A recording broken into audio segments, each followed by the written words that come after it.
ओम श्री परमात्मने नमः. श्री विष्णू सहस्रनाम स्तोत्र 94 ते 98. 94वा श्लोक असा आहे. तेजो वृषो द्युतिधर सर्वशस्त्रभृतांवर प्रग्रहो निग्रहो व्यग्रो नैकशृंगो गदाग्रजः. तेजो वृष आदित्य रूपानी सदा तेज अर्थात जलाची वृष्टी करणारे भगवान हे तेजोवृष आहेत. तसंच भगवान आपल्या भक्तांवर अमृतमय तेजाची वृष्टी करणारे आहेत. तेजोवृष आहेत. द्युतिधर, द्युती म्हणजे देहगत कांती. भगवंत अशी कांती धारण करणारे आहेत आणि म्हणून भगवंतांना द्युतिधर म्हटलंय. सर्व शस्त्रभृतांवर, भगवान सर्व शस्त्रधाऱ्यांमध्ये श्रेष्ठ आहेत. रामशस्त्रभृतामहम असं भगवंत गीतेमध्ये म्हणतात. असे भगवान सर्व शस्त्रभृतांवर असे आहेत. प्रग्रह, भक्तांच्या द्वारा समर्पित पत्र, पुष्प, फल, तोय इत्यादी सारं काही भगवंत ग्रहण करतात आणि म्हणून ते प्रग्रह आहेत. किंवा विषयरूपी वनात धावणाऱ्या इंद्रियरूपी दुर्दम्य अशा घोड्यांना आपल्या कृपारूपी दोरीनी बांधणारे आहेत आणि म्हणून त्यांना प्रग्रह असं नाव आहे. निग्रह, भगवंत सगळ्यांचा निग्रह करतात आणि म्हणून त्यांचं नाव निग्रह आहे. व्यग्र, भगवंताचा अग्र म्हणजे भगवंताचा नाश नाही आणि म्हणून ते व्यग्र आहेत. तसंच भगवान हे भक्तांना इच्छित फल देण्यात व्यग्र आहेत आणि म्हणून त्यांचं नाव व्यग्र आहे.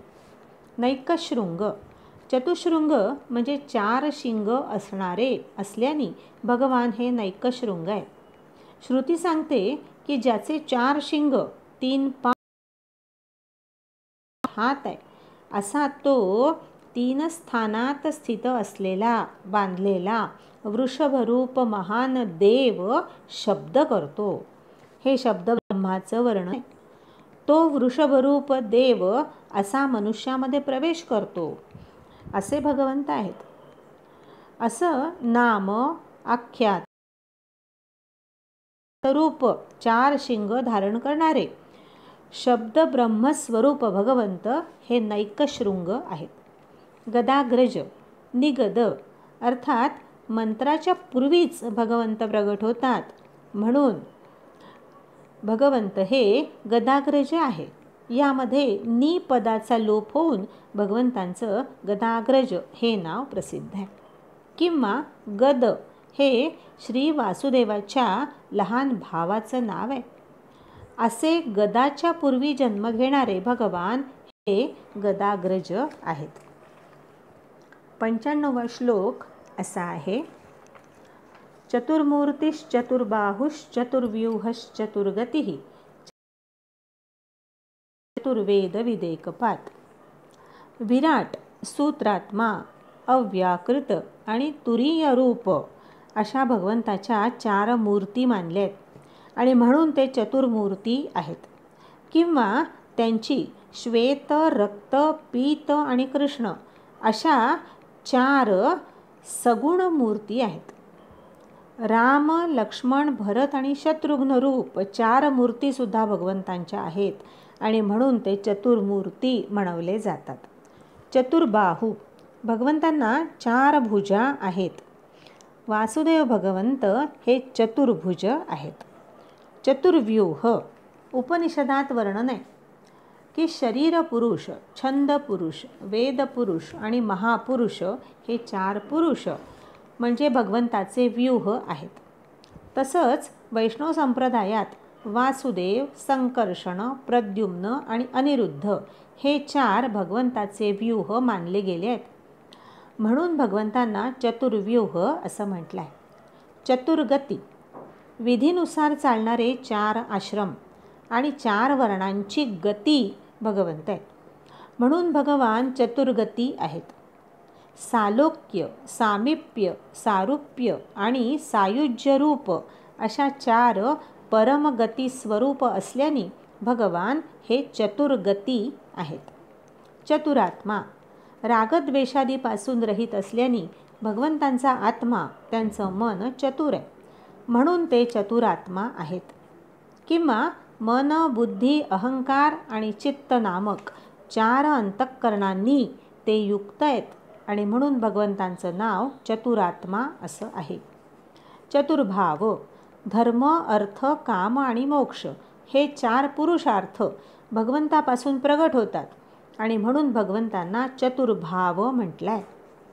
चतुर्वेदवित, 4ही वेदांचे अर्थ समग्रपणाने जाणणारे भगवंत हे चतुर्वेदवित आहेत. एकपाद, भगवंताच्या एकाच पादानी म्हणजे एकाच अंशानी समस्त विश्व व्याप्त आहे. एकांशांनी त्यांनी विश्व धारण केलंय. विष्टभ्यामहमिदं कृत्स्नं एकांशेन स्थितो जगत असं भगवंत गीतेमध्ये म्हणतात. असे भगवान एकपाद नावानी विख्यात आहेत. 96वा श्लोक असा आहे. समावर्तो निवृत्तात्मा दुर्जयो दुरतिक्रमः दुर्लभो दुर्गमो दुर्गो दुरावासो दुरारिहा. समावर्त, संसार चक्राला व्यवस्थित रूपाने फिरवणारे भगवंत हे समावर्त आहेत. अनिवृत्तात्मा, सर्वत्र विद्यमान असल्याने भगवंतांचा आत्मा कोठूनही निवृत्त होत नाही, म्हणून ते अनिवृत्तात्मा आहेत. किंवा त्यांचं मन, आत्मा विषयांपासून निवृत्त असल्याने ते निवृत्तात्मा सुद्धा आहेत. दुर्जय, भगवंतांना कोणीही जिंकू शकत नाहीत आणि म्हणून ते दुर्जय आहेत. दुरतिक्रम, ज्यांच्या आज्ञेचं कोणीही उल्लंघन करू शकत नाही असे भगवान हे दुरतिक्रम आहेत. वेदमंत्र सांगतो की या ईश्वराच्या भयानी अग्नी तापतो, सूर्य प्रकाशित होतो आणि याच्याच भयानी इंद्र, वायू आणि 5वा मृत्यू हा धावतो. तसंच भगवंताचं महान भयरूप वज्र हे उद्यत आहे. असे भगवंत हे दुरतिक्रम आहेत. दुर्लभ, भगवंतांना प्राप्त करणं अत्यंत कठीण आहे, अत्यंत दुर्लभ आहे आणि म्हणून त्यांचं नाव दुर्लभ आहे. भक्तीसुद्धा दुर्लभ आहे आणि दुर्लभ अशा भक्तीने भगवंताची प्राप्ती होते, म्हणून ते दुर्लभ आहेत. व्यासांनी म्हटलंच आहे की हजारो जन्मात केलेल्या तप, ज्ञान आणि समाधी साधनेनी ज्या मनुष्याचं पाप क्षीण होतं त्यांनाच श्रीकृष्णाची भक्ती करावीशी वाटते. भक्त्या लभ्यस्त्वनन्यया असं भगवंत गीतेमध्ये म्हणतात. असे भगवान हे दुर्लभ आहेत. दुर्गम, अत्यंत दुःखपूर्वक म्हणजे अत्यंत कष्टाने, कठीणतेने भगवंत प्राप्त होणारे आहेत. त्यांना जाणणं कठीण आहे. देव बाजारचा भाजीपाला नाही रे असं तुकडोजी महाराज म्हणतात. असे भगवंत हे दुर्गम आहेत. दुर्ग, नाना प्रकारची विघ्न, आघात सहन करावे लागतात आणि त्यानंतर अत्यंत कठीणतेने भगवंतांची प्राप्ती होते आणि म्हणून ते दुर्ग आहेत. दुरावास, समाधी अवस्थेत मोठ्या कठीणतेने योगीजन भगवंतांना आपल्या हृदयात वसवतात आणि म्हणून भगवंतांना दुरावास असं म्हटलं आहे. दुरारिहा, दानव इत्यादी दुष्टमार्गाने चालणाऱ्या दैत्यशत्रूंचा वध करणारे भगवंत हे दुरारिहा आहेत. 97वा श्लोक असा आहे. शुभांगो लोकसारंग सुतंतुस्तंतुवर्धनः इंद्रकर्मा महाकर्मा कृतकर्मा कृतागमः. शुभांग, भगवंत हे सुंदर अंगांनी ध्यान करण्यायोग्य असे आहेत. कल्याणकारक, शुभ संबोधन, शुभ नाम असणारे आहेत आणि म्हणून ते शुभांग आहेत. लोकसारंग, लोकांचं जे सार आहे ते सारंगाप्रमाणे म्हणजे भ्रमराप्रमाणे ग्रहण करणारे भगवंत हे लोकसारंग आहेत. श्रुती सांगते की प्रजापतींनी लोकांना तापवलं म्हणजे त्यांचं सार काढलं. तसंच प्रणव ओंकार हे लोकसार आहे. ओंकाराने भगवंतांना जाणता येतं आणि म्हणून भगवान हे लोकसारंग आहेत. सुतंतू, हे विस्तृत असं जग म्हणजे भगवंताचा सुंदर असा तंतूच आहे. असे सुंदर विस्तृत जगतरूप तंतुरूप असणारे भगवंत हे सुतंतू आहेत. तंतुवर्धन, या जगतरूपी तंतूला भगवंत वाढवणारे आहेत आणि म्हणून ते तंतुवर्धन आहेत. इंद्रकर्मा, इंद्राच्या कर्माप्रमाणे भगवंतांचं कर्म आहे आणि म्हणून त्यांना इंद्रकर्मा असं नाव आहे. महाकर्मा, आकाश इत्यादी पंचमहाभूते हे ईश्वराचं कर्म जे आहे ते अत्यंत महान आहे आणि म्हणून भगवंत महाकर्मा आहेत. कृतकर्मा, कृतार्थ कृतकृत्य असल्याने भगवंतांचं काही कर्म करणं राहिलेलंच नाही आणि म्हणून ते कृतकर्मा आहेत. ज्यांनी समस्त कर्तव्य कर्म केलेली आहेत, कोणतंही कर्म करणं ज्यांना उरलेलं नाही, असे भगवंत हे कृतकर्मा आहेत.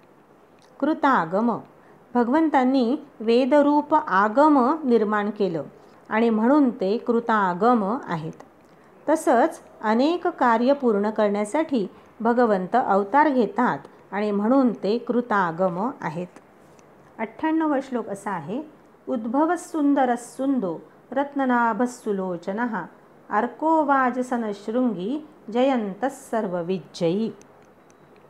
उद्भव, भगवान आपल्या इच्छेने उत्कृष्ट भव म्हणजे जन्म धारण करतात आणि म्हणून ते उद्भव आहेत. तसंच सर्वांचं कारण असल्याने भगवंतांना जन्म नाही आणि म्हणून ते उद्भव म्हणवले जातात. सुंदर, सर्वात अधिक सौभाग्यशाली असल्याने भगवंत हे परमसुंदर आहेत.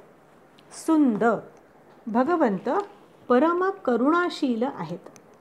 शुभ उंदन म्हणजे परम आर्द्र आहेत. भक्तांसाठी दयाळू आहेत आणि म्हणून ते सुंद आहेत. रत्ननाभ, रत्नाप्रमाणे सुंदर नाभी असल्याने भगवंत हे रत्ननाभ आहेत.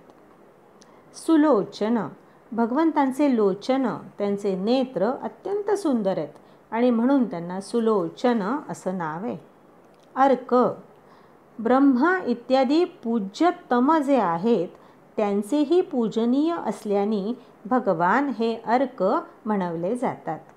वाजसन, भगवान याचकांना वाज म्हणजे अन्न देणारे आहेत आणि म्हणून ते वाजसन आहेत. शृंगी, प्रलय समुद्रात शिंग असणाऱ्या मत्स्यविशेषाचं रूप धारण करणाऱ्या भगवंतांचं शृंगी असं नाव आहे. जयंत, भगवान शत्रूंना पूर्णपणे जिंकतात आणि म्हणून ते जयंत आहेत. सर्वविजयी, सर्वज्ञ सर्व काही जाणणारे असे भगवंत आहेत आणि म्हणून ते सर्ववित आहेत. तसंच भगवान रागादी आंतरिक आणि दैत्य इत्यादी बाह्य शत्रूंवर विजय मिळवणारे आहेत आणि म्हणून ते जयी आहेत.